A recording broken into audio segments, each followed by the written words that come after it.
The conflicts in the Niger Delta erupted in the 1990s and have been rumbling on since then.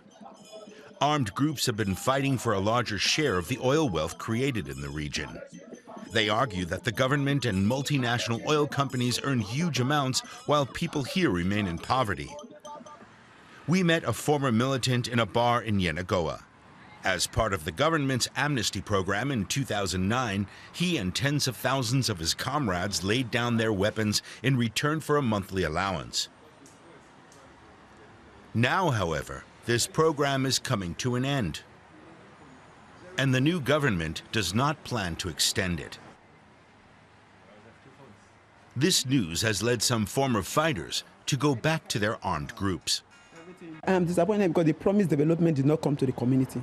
Like if you get to my community to date, people still drink from a river where the water is being polluted.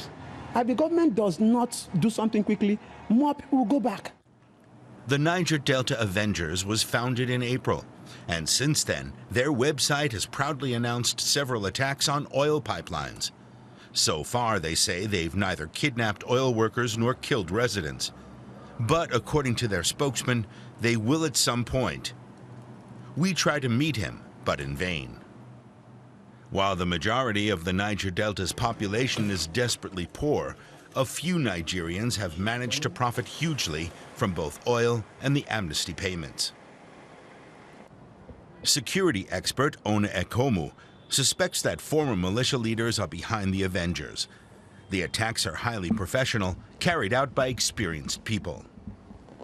They have sustained the attacks and they are substantially affecting the export of oil from Nigeria. So I think Nigeria is now getting its act right by choosing the option of negotiation with the Avengers in trying to see if they can talk them out of further violence against oil facilities. President Buhari has also announced his desire for negotiations. But so far, attempts to schedule talks with the Avengers have failed. Instead, just this week, another pipeline was blown up in the Delta. Many residents in the Niger Delta say that they are very worried about the tense security situation. Some international companies have evacuated parts of their staff. Travel warnings have been raised.